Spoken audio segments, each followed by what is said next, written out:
Dear एस्पिरंट्स friends, तो आज आपण आपल्या डेली 5 वोकॅब या व्हिडिओ सिरीजमधलं नवीन नेक्स्ट 5 वोकॅब वर्ड्स घेऊन आलो आहे.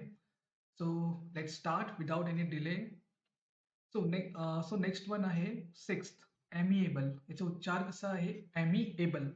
सो याचं मराठी मिनिंग काय होतं? मिळून मिसळून वागणारा, प्रेमळ, सौम्य स्वभावाचा, मनमिळाऊ. आणि याचं इंग्लिश मिनिंग काय होतं? Friendly, pleasant, easy to get along with. ठीक आहे. आणि सिनोनिम्स काय याचे? म्हणजे सारखं अर्थ असणारे, नॉट एक्झॅक्टली.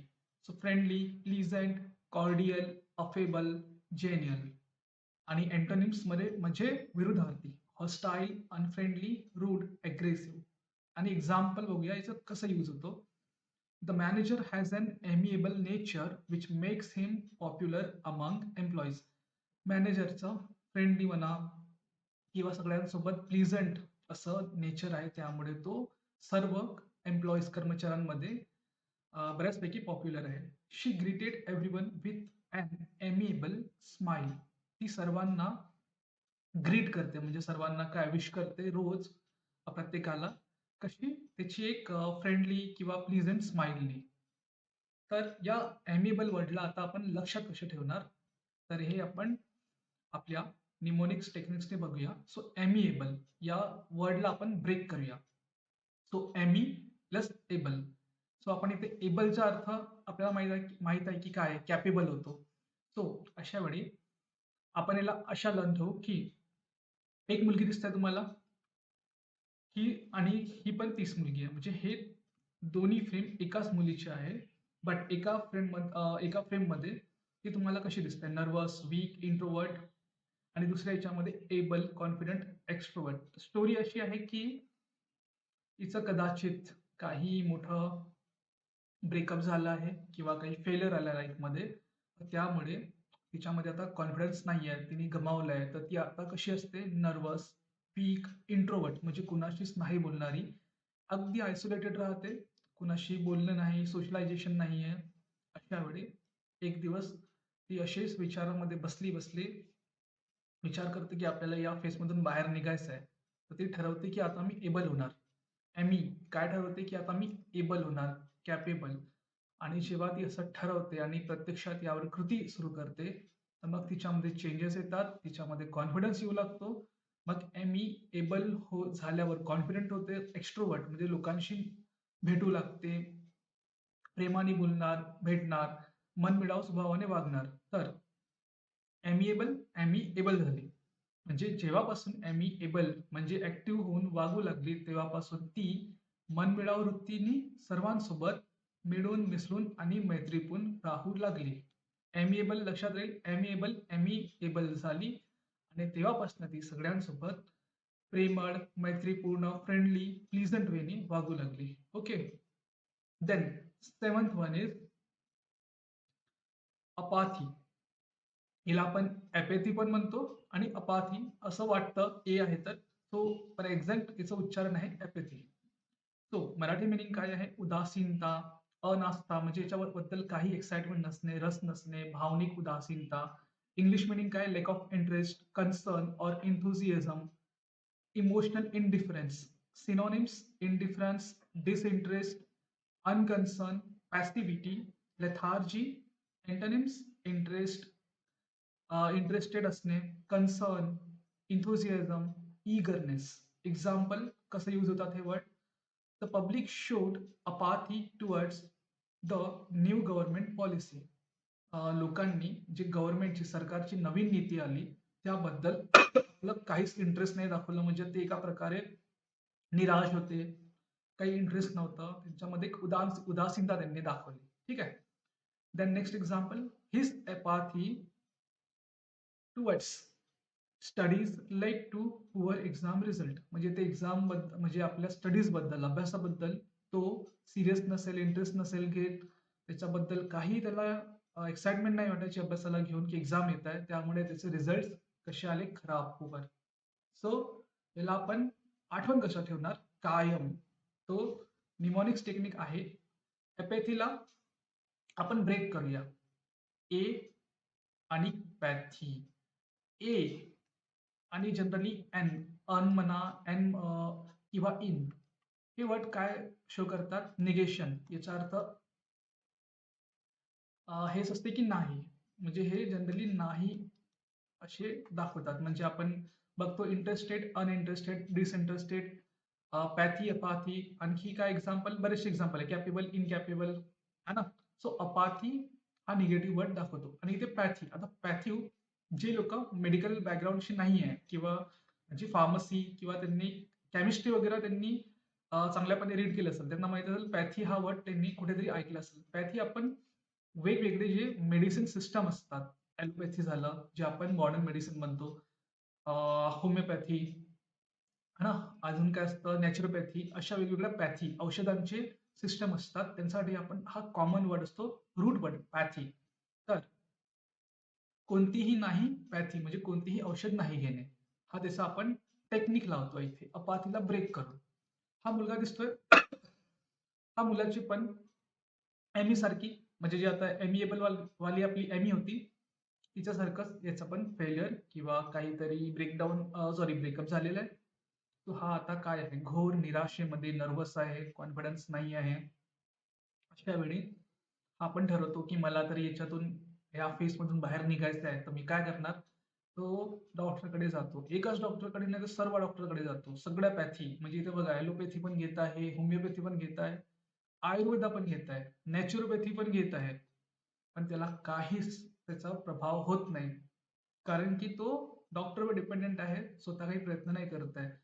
म्हणून इतकं सर्व करून पण त्याच्या आयुष्यामध्ये काय म्हणजे काय सिच्युएशन बनवून आहे तेच, लॅक ऑफ इंटरेस्ट, कन्सर्न, इन्थुसियाझम नाही आहे, लेथार्जी.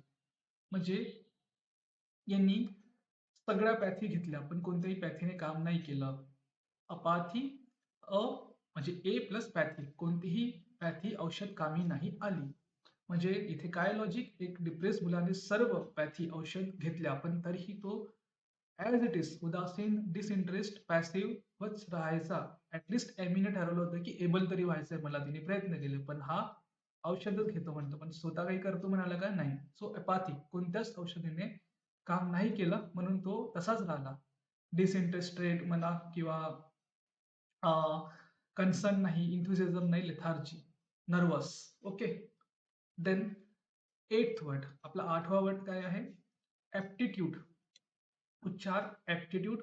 मराठी मिनिंग काय आहे? क्षमता, नैसर्गिक कौशल्य, नॅचरल स्किल, अंगभूत गुणवत्ता, योग्यता. इंग्लिश मिनिंग नॅचरल ॲबिलिटी, नैसर्गिक कौशल्य, talent or skill to do something well. Synonyms काय? Ability, talent, skill, capability, proficiency. आणि एंटोनिम्स काय आहे? Inability, incapacity, incompetence, weakness. Example, she has a natural aptitude for learning language. म्हणजे तिच्यामध्ये नैसर्गिक क्षमता आहे किंवा तिच्यामध्ये अंगभूत गुण आहे की लवकर भाषा शिकायच्या कुठल्या पण. Aptitude test are use to measure a candidate's ability. म्हणजे सॉरी, कोणाची पण टॅलेंट, स्किल जाचण्यासाठी आपण काय घेतो? Aptitude test. आणि ते मेजर्स काय करतात? कॅन्डिडेटची ॲबिलिटी, त्याच्यामध्ये किती क्षमता आहे. सो या ॲप्टिट्यूड वर्डला विदाउट एनी कन्फ्युजन कसं लक्षात ठेवणार? ॲप्टिट्यूड, ॲप्टीला आपण ब्रेक केलं, ॲप्टी आपटे. आणि ॲटिट्यूड, टूट, टीट्यूड, हा असं दिसतं ना, टीट्यूड, ॲटिट्यूड, ॲप्टी आपटे. सो आपटेचा ॲटिट्यूड. आता आपटे कोण आहे आपले? हे बघा, बाबूराव गणपतराव आपटे, हे जे आपले हेराफेरी आणि फिर हेराफेरीमध्ये होते. त्यांच्या तुम्हाला स्वभाव माहिती आहे ना? जेव्हा यांच्याकडे पैसा नसतो, गरीब असतात, तेव्हा कसे थंड, एकदम डाऊन टू अर्थ वागतात, हात जोडून हे ते. पण जेव्हा यांच्याकडे पैसा येतो, तर फिर हेराफेरीमध्ये आपण बघितलं कसे यांचे भाव, तोरा वेगळाच असतो यांचा. तर यांची स्टोरी अशी आहे की ॲप्टिट्यूड, जे आपटे काकांचा ॲटिट्यूड असा आहे की जेव्हा जेव्हा यांच्याकडे पैसा आला, तेव्हा यांच्यामध्ये चुकीचा ॲटिट्यूड भरून गेला आपटे काकांमध्ये, बाबूराव आपटेंमध्ये, की या जगात, या शहरात मीच एक टॅलेंटेड, स्किल्ड आणि योग्य अशा व्यक्ती आहोत. म्हणजे आपटेन काकामध्ये चुकीचा ॲटिट्यूड आला. आणि काय ॲटिट्यूड आला तो? की मीच या जगात टॅलेंटेड, कुशल, स्किल्ड आणि योग्य व्यक्ती आहो. सो ऍप्टिट्यूड आपटेंचा ऍटिट्यूड, चुकीचा ऍटिट्यूड कशाबद्दल की मी सर्वात टॅलेंटेड, स्किल्ड आणि योग्य व्यक्ती आहो. सो ऍप्टिट्यूड, ऍटिट्यूड, आपटेचा ऍटिट्यूड, ऍप्टिट्यूड, आपटेचा ऍटिट्यूड असं लक्षात ठेवा, तेव्हा नेहमी लक्षात राहणार. ओके. देन नाइन्थ वर्ड आहे आपला ऑर्डिवस. थोडा बघता ज्याने आपल्याला वेगळं प्रोनाउन्सिएशन की ऑर्डुअस वाटतो किंवा बट एक्झॅक्ट याचं जे उच्चारण आहे की arduous. Okay. Arduous Marathi meaning आहे कठीण, कष्टदायक, परिश्रमाचे, दमवणारे. इंग्लिश मिनिंग काय होणार? Requiring a lot of effort, hard work, energy, very difficult and tiring. Synonyms काय आहे? Difficult, hard, strenuous, laborious, demanding. Antonyms easy, effortless, simple, light. Example काय आहे? Preparing for competitive exams is an arduous task. म्हणजे स्पर्धा परीक्षांसाठी अभ्यास करणे हे खूप परिश्रमाचे, कष्टदायक, कठीण काम आहे. The soldiers completed an arduous journey through the mountains. पर्वतारोहण करून त्यांनी एक महत्वाची, खूप कष्टदायक अशी यात्रा पूर्ण केली. कोणी? आपल्या सैनिकांनी. सो एक्झाम्पल बघितले. आता या थोडा कठीण ऑर्डियस वर्डला कसं आठवण ठेवणार, आणि हा खूप कन्फ्युजिंग आहे, म्हणजे सहज लक्षात नाही राहणार. पाठ केलं तरी 1 महिन्यानंतर विसरून जाणार, बट आपण आजपासून नेहमी लक्षात ठेवू. सो ऑर्डियसला ब्रेक करूया. ऑर्ट AR आहे ऑर, दिवस, दिवस, दिवस, दिवस हे बनले और दिवस. आता और हा हिंदीवाला नाहीये, हा मराठीमध्येच आपण यूज करतो ना. काही औरच तोरा होता, औरच ऍटिट्यूड होता, औरच म्हणजे काही वेगळाच, म्हणजे भिन्न, वेगळाच म्हणजे भिन्न. हिंदीमधलं और म्हणजे अँड होतो, पण इथे और म्हणजे डिफरंट, आपलावाला मराठी.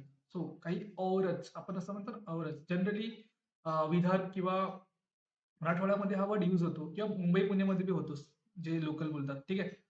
तर इथे बघत आहेत हे तिघं वेगवेगळे स्टुडंट्स आहेत, अभ्यास करत आहेत, इतक्या साऱ्या बुक्स, लॅपटॉप, नोट्स, आणि इथे हे तिघे सक्सेस झाले.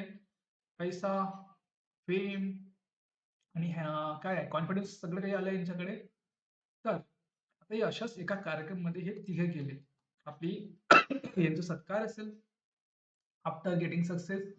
तर तेव्हा यांनी सांगितलं की जेव्हा आम्ही अभ्यास करत होतो ते पण काही औरच म्हणजे काही वेगळेच दिवस होते, जेव्हा आम्ही खूप मेहनत, परिश्रम, कठीण काम आणि कष्ट केले, त्यामुळे आज आम्ही सक्सेसफुल झालो. आता सक्सेस मिळाल्यानंतर यांनी सांगितलं म्हणजे काय?